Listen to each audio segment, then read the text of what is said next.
Welcome to another adventure on Literacy Adventures with Ali. In today's adventure, we are going to learn more about figurative language. Figurative language is also known as figures of speech, literary devices, or literary tools. As the names suggest, figures of speech or figurative language are a tool that many writers and poets use in their writing. Figures of speech or figurative language basically liven up our writing and our text. It breathes life and adds more meaning and depth for the reader when we use figurative language or figures of speech. So, without any further delay, let's start our adventure today, and I hope that you will join me in future adventures as well. Happy learning! Figures of speech are also referred to as literary devices, figurative language, or literary elements. Basically, they are literary tools that writers use in their writing to create an image in the reader's mind, create a picture in the reader's mind, to get their points across in an interesting and fun way. The first figure of speech and the most commonly used one is a simile. A simile is a comparison of two persons, animals, or things using the words like or as. For example, as white as snow. So here we are trying to compare snow with the color white because we are talking about an object that is white. So we want to convey our message by comparing the whiteness of, let's say, a dress to snow. Because the moment we compare the dress, the color of the dress with snow, the reader or the listener immediately understands how white the dress was because everybody knows that snow is white. Some other examples of similes are as cool as a cucumber, as clean as a whistle, brave like a lion, as sweet as pie, colorful like crayons.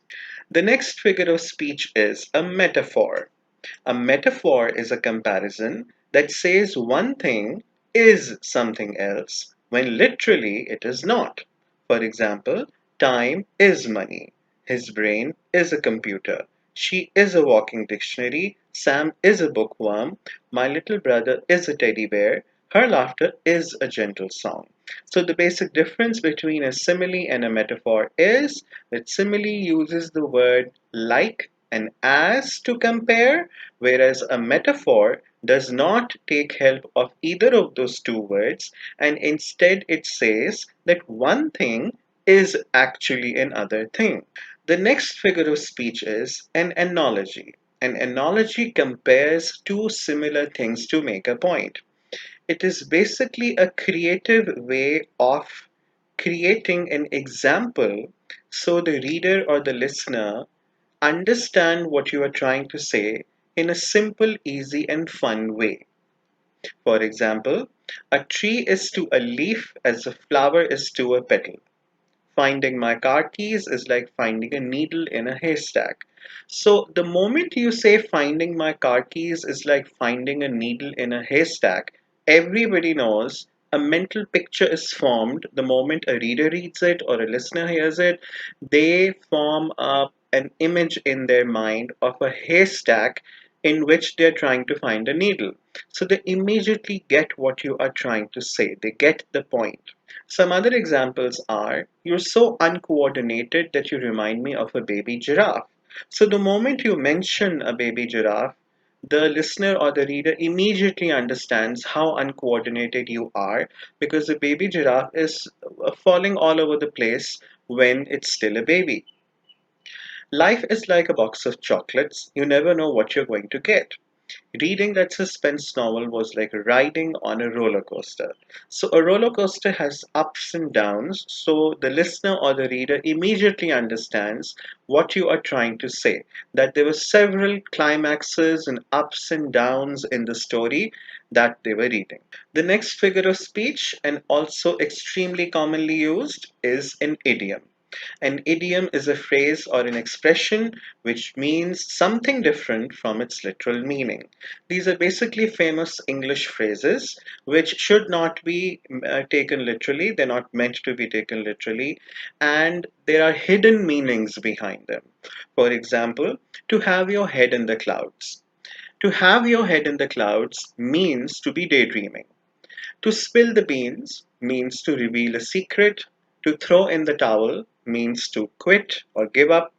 To have a heart of gold means to be a very generous and genuinely nice person. Cat got your tongue means when someone is speechless.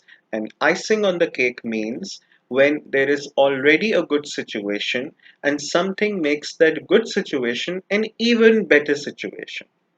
You need to do a lot of reading and Googling in order to learn idioms, understand their real meanings hidden behind them, and to be able to use them in your own writing and speech. Remember, using figures of speech in our writing and in our speech makes us sound like a native speaker because it brings fluency in our writing and in our speech. The next figure of speech is metonymy. Metonymy replaces the name of one thing with something else that is closely related to it. It is a form of wordplay that creates effect. For example, a pen is mightier than a sword. Pen refers to intelligence and civility. The sword refers to violence or barbarism. A smooth tongue wins favor. A smooth tongue here refers to pleasant or kind tone of speech. Give every man your ear, but few your voice. Listen to everyone, but speak to and trust few. So, once again, these are phrases like idioms that do not have a literal meaning. The meanings are hidden behind them, and it is up to the reader or the listener to infer the meanings. So, one thing is being replaced by another that is closely related to it, and once again, it's a wordplay to create an effect. The next figure of speech is a hyperbole. A hyperbole is a statement of over exaggeration which is used for impact or effect. It is not meant to be taken literally again. So, like several figures of speech, hyperbole is also not meant to be taken literally, and we deliberately over exaggerate when we use a hyperbole. And we do so to create an effect, an interesting, fun effect, and also to create a mental image in the reader or the listener's mind. For example, John's nose is a foot long. So basically, what we are trying to say here is that John has a longer nose than usual. Nobody can have a foot long nose because there are 12 inches in a foot, and nobody can have a nose that is 12 inches long. I think even Pinocchio didn't have a nose that was 12 inches long. So we are basically trying to say that John's nose is long, but we use over exaggeration, we use a hyperbole here to create an interesting fun effect, and it immediately creates an image in the reader or the listener's mind of how long John's nose is. Some other examples are I'm so tired I could sleep for a year. So obviously, nobody can sleep for a year. We are not Rip Van Winkle.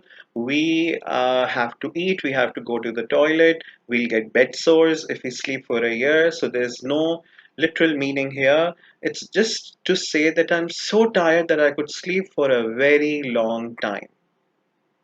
The next example is the food was so spicy I had smoke coming out of my ears. I'm so hungry I could eat a horse. Tina's purse weighs a ton. My feet are killing me. So, my feet are killing me does not literally mean that my feet are trying to pick up a gun or poison me. It means that my feet are hurting a lot. Similarly, when we say Tina's purse weighs a ton, we are basically trying to say that she carries a big purse in which she puts everything, and it's so heavy to carry that we are comparing it with a ton. The next figure of speech is onomatopoeia. Onomatopoeia is when words imitate the sound that they represent. For example, the rocket whooshed in the sky, the sausages sizzled in the pan, the snake hissed around the pit angrily, the dishes clattered against each other in the sink, the water splashed against the board, the flies buzzed over the food.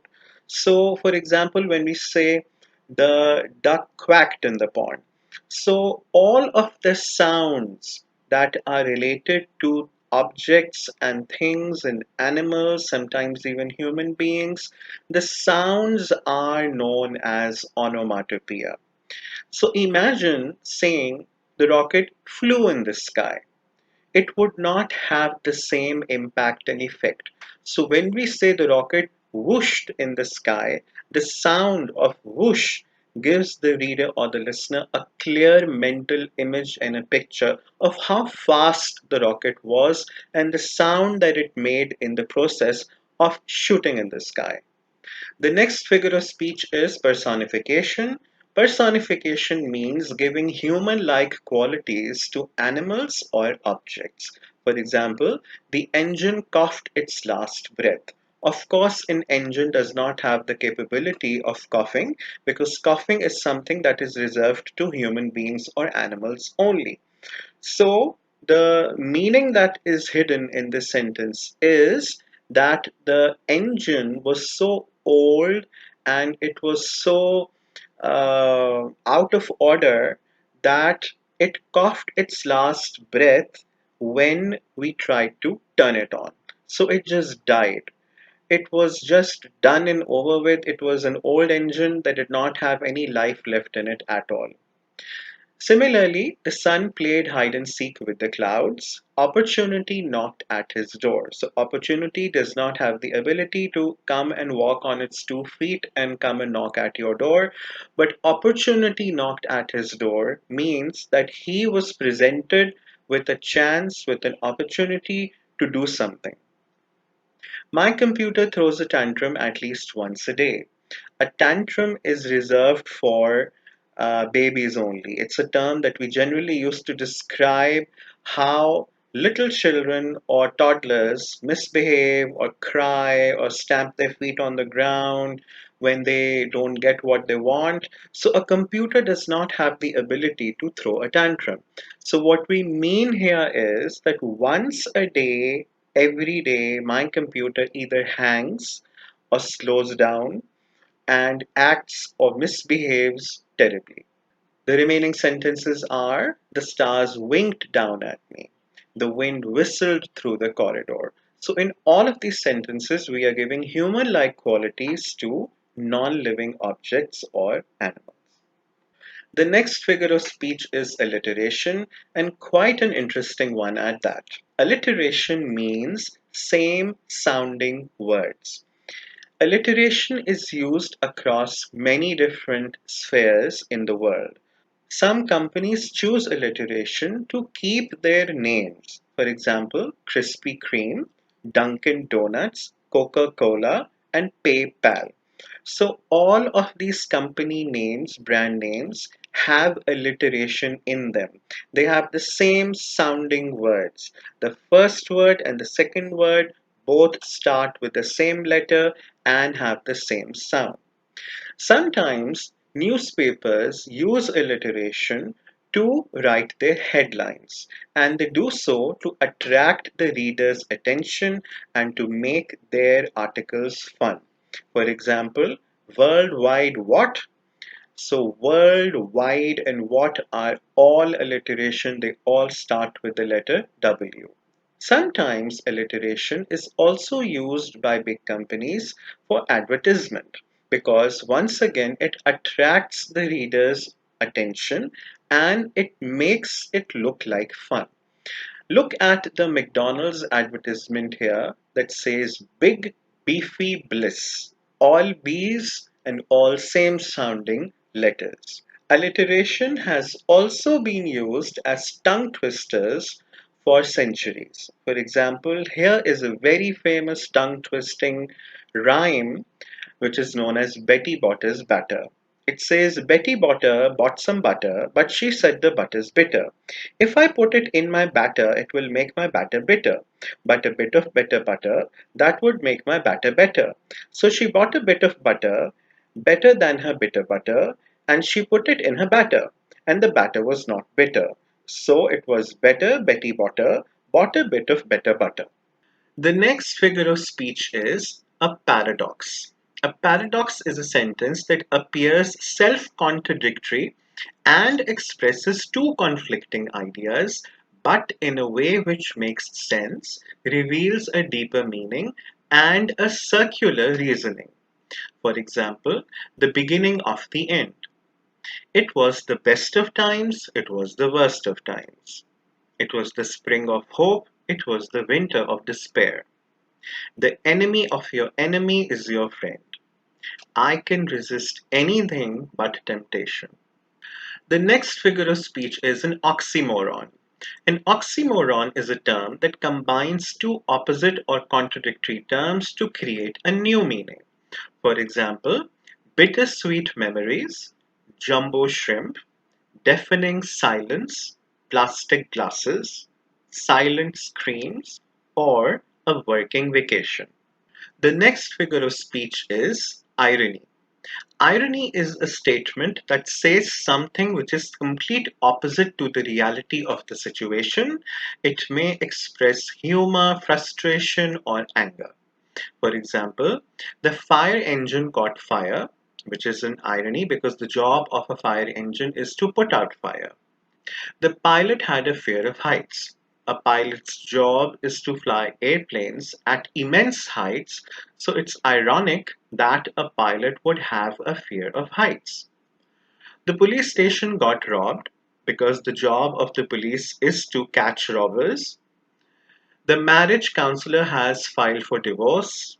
The psychic has cancelled today's appointments due to unforeseen circumstances. The next figure of speech is a pun. A pun is a clever play on words within a sentence to convey another meaning. It is often used to add humor as the pun usually has a double meaning. For example, I took a picture of a field of wheat. It was grainy.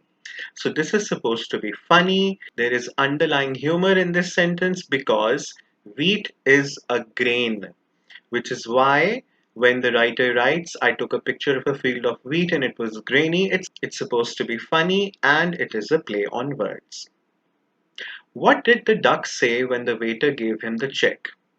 Put it on my bill. A bill is the beak of a duck. So once again, it's supposed to be funny and it has a double meaning. The word bill has a double meaning and it's a play on words. A horse is a very stable animal. Stable is a place where horses are kept. Stable also means to have stability. So it has a double meaning and a play on words. A boiled egg every morning is hard to beat. So hard to beat means nothing can be better than that. It's the best. But it also has a double meaning because we do beat an egg. An elephant's opinion holds a lot of weight. So this is very clear because an elephant is a heavy animal. So which is why we are playing on the word weight and we are connecting it with an elephant's opinion. The next figure of speech is euphemism. Euphemism is the replacement of a more offensive, harsh, or rude word with a milder, less offensive word. For example, John passed away last month. We could say he died, but instead of saying he died, we are saying John passed away. So, passed away is a euphemism, a more respectable way of saying someone died. I'm going to use the washroom instead of saying I'm going to pee. She is between jobs instead of saying she's jobless. My friend is follically challenged instead of saying he's bald. I've recorded an audiobook for the visually impaired instead of saying for the blind.